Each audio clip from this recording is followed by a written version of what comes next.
इसलिए union budget सिर्फ एक आंकड़ों की किताब नहीं, बल्कि सरकार की प्राथमिकता और वेलफेयर स्टेट के संविधान से जुड़ी वफादारी का आईना है। सरकार की जिम्मेदारी है कि इकोनॉमिक पॉलिसीज, जिनमें बजट भी शामिल है, ऐसी बनाए जाए जो गैर बराबरी को कम कर सके और सबसे ज्यादा गरीब वर्ग को सहारा दे। बजट वो लाइफलाइन है जिससे शिक्षा, स्वास्थ्य, पेयजल, social security, SC, ST, minority, गरीबों की भलाई के लिए स्कीमें चलाई जाती है। मगर ये बजट को देखकर महसूस होता है कि ये भविष्य के निर्माण से ज्यादा हेडलाइन बटोरने का एक दस्तावेज है। इससे सबसे ज्यादा प्रभावित होने वाली वही लोग पीछे छूट रहे हैं जिन्हें सरकार के सहारे की सबसे ज्यादा जरूरत थी।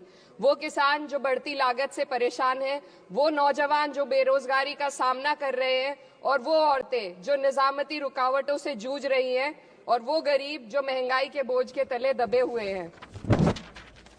This government is proudly marketing the income tax exemption of 12 lakhs. But the question is, how many Indians even earn that much to benefit from it?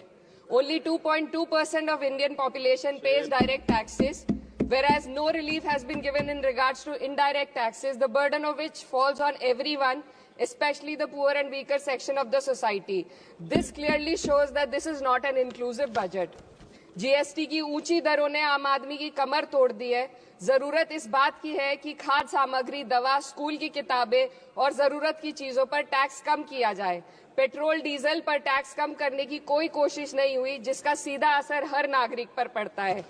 Article 41 कहता है कि सरकार को ये कोशिश करनी चाहिए कि वो अपनी इकोनॉमिक हालात और रिसोर्सेज के हिसाब से लोगों को रोजगार दे। इस बजट ने बेरोजगारी दूर करने की दिशा में कोई ठोस उपाय नहीं दिया है। नई नौकरियों की बात तो छोड़िए, जो पहले से थी वो भी खत्म होती जा रही हैं। स्किल डेवलपमेंट प्रोग्राम के नाम पर करोड़ों खर्च किए जा रहे हैं, मगर सवाल ये है कि ट्रेनिंग लेने के बाद कितने नौजवानों को असल में नौकरी मिल रही है। सरकार के पास इसका भी कोई आंकड़ा नहीं है। सरकारी विभागों में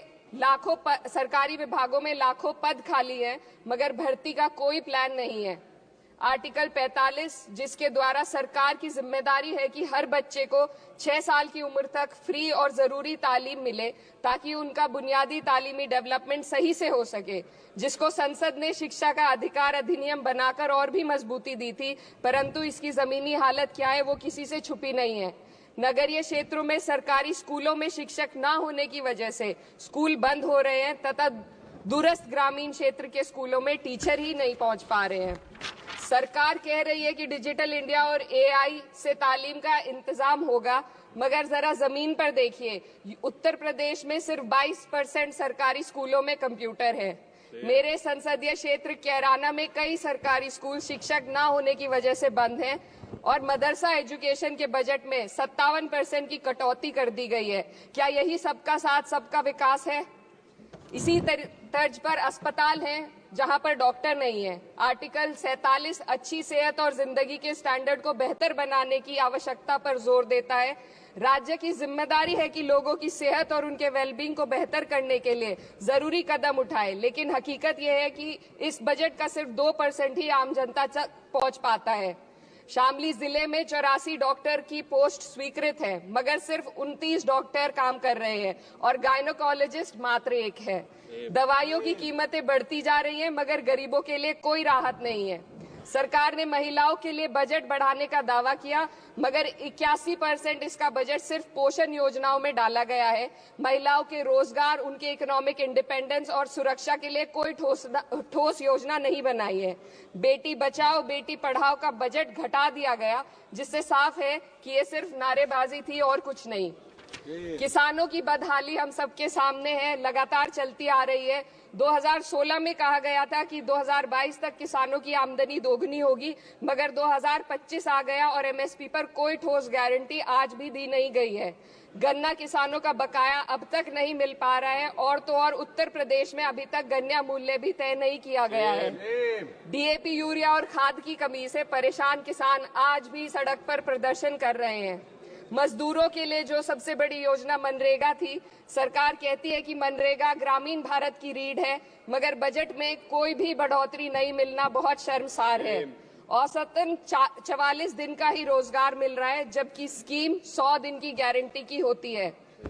भारतीय रेलवे देश के लोगों की जीवन रेखा है और इसी से यहाँ के लोगों की आर्थिक एवं सामाजिक जिंदगी चल रही है। देश के हर हिस्से को रेल कनेक्टिविटी से जोड़े जाना सरकार की कल्याणकारी नीति का हिस्सा है। मेरे संसदीय क्षेत्र कैराना के रेलवे से जुड़ी 2 मांगे लंबे समय से लंबित हैं। दिल्ली शामली सहारनपुर रेल लाइन का दोहरीकरण और पानीपत शामली मेरठ लाइन का सर्वे अति शीघ्र ही कराए जाने की बहुत पुरानी मांग को बजट में शामिल किया जाना चाहिए। देश भर में बिजली की दरें बेहद असमान है। उत्तर प्रदेश में ये दरें बहुत ज्यादा हैं। देश भर में एक समान बिजली दरें लागू करने का प्रावधान किया जाए। रिवैम्प योजना में हर घर तक बिजली पहुंचाने के लिए एलटी लाइन बनाने का प्रावधान भी जोड़ा जाए। कृषि उपकरणों व खाद डीएपी को जीएसटी से मुक्त किया जाए। किसानों की एमएसपी की मांग को पूरा करने के साथ साथ उत्तर प्रदेश के किसानों को गन्ना मूल्य निर्धारण पिछले वर्ष से बढ़ाकर किया जाना बेहद जरूरी है। जनपद शामली व मुजफ्फरनगर को एनसीआर में तो शामिल किया गया है, परंतु वहां पर कोई विकास नहीं हुआ तथा उसको कोई भी लाभ नहीं मिला है। वहां के लोग सिर्फ प्रदूषण के बाध्यकारी नियमों से परेशान हैं, इसलिए दोनों जनपदों को एनसीआर की सीमा से बाहर किया जाना चाहिए। मेरे संसदीय क्षेत्र में मैं कुछ चीजें बजट स्पीच में ऐड करना चाहती हूँ। एक, ट्रॉमा सेंटर और जिला अस्पताल के अपग्रेडेशन की भी मांग है। जनपद शामली और सहारनपुर में एक महिला डिग्री कॉलेज खोला जाए। कैराना में जस्ट कंक्लूडिंग, यमुना नदी के घाट पर सौंदर्य कार्य का भी कार्य जोड़ा जाए।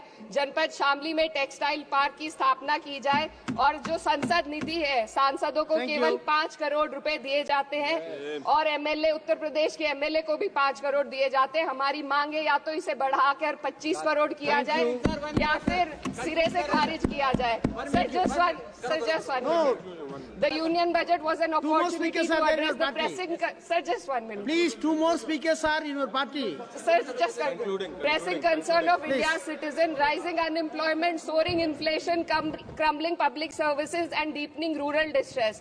Yet, instead of offering real solution, the government has focused on optics and half measures. While tax relief for the middle class is welcome, it does nothing for the millions who earn too little to benefit from it.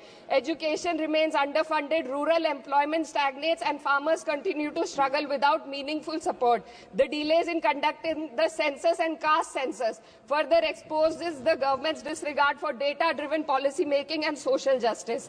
India needs a budget that prioritizes its people, not just its economic headlines, a budget that invests in human capital, strengthens social security, and ensures dignity and stability for all. But what we have instead is another missed opportunity, one that fails the poor, the youth, the farmers, and the women of this country. Budget प्रस्ताव पर अपने विरोध को मैं 2 पंक्तियों में आपके सामने रखना चाहूंगी। बेदम हुए बीमार दवा क्यों नहीं देते? बेदम हुए बीमार दवा क्यों नहीं देते? तुम अच्छे मसीहा हो, शिफा क्यों नहीं देते? मिट जाएगी मखलूक तो इंसाफ करोगे, मुंसिफ हो तो हश्र उठा क्यों नहीं देते?